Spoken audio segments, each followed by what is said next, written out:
Now, between the 1950s and the 1980s, up to 250,000 women across the UK were forced to give up their babies for adoption. The prevailing attitude back then was that unmarried women weren't suitable parents, and they were often coerced, deceived or persuaded by social workers, their relatives or church leaders to sign consent for their babies to go to another family. Now campaigners want the UK to follow countries like Australia, who have issued formal apologies for forced adoptions. India Grant's been speaking to one woman from Bearsden who says she was tricked into giving up her son for adoption in 1979.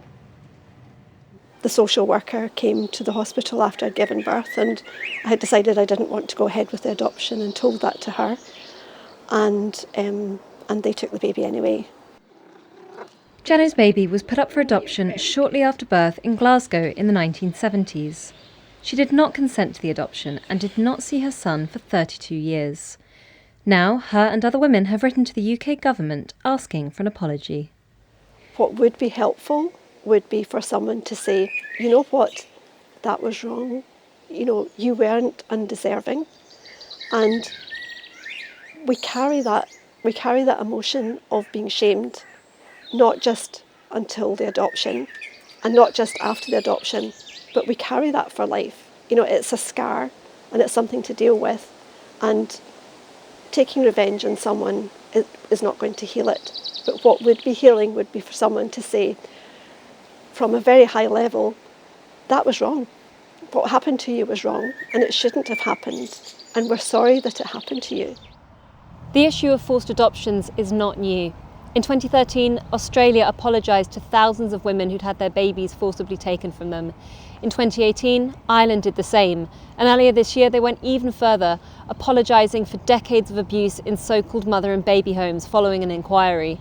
Northern Ireland is the first of the UK nations to start looking into its own issues of forced adoption, and now a campaign group wants the same thing to happen here.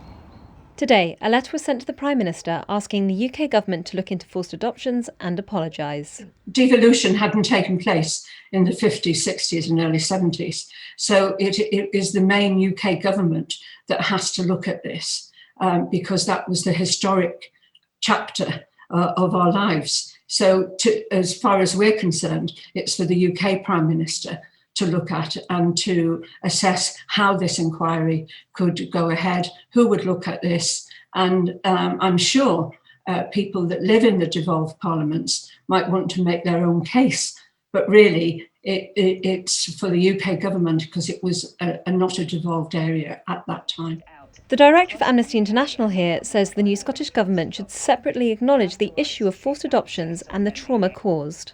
I think this is a really good opportunity for the Scottish Government to at the very least offer an apology for women throughout Scotland who continue to live in pain and trauma that they experience due to their appalling treatment in mother and baby homes, including allegations of forced adoption. The forced adoptions and treatments of mothers decades ago still causes pain. In a statement, the Scottish Government said, "We are deeply saddened that in the past women were forced to give their children up for adoption.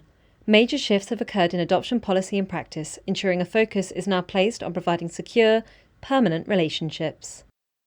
For Jano, the process of campaigning has shown that her experience was not unique. You find out, that's exactly how most women in that circumstance were treated.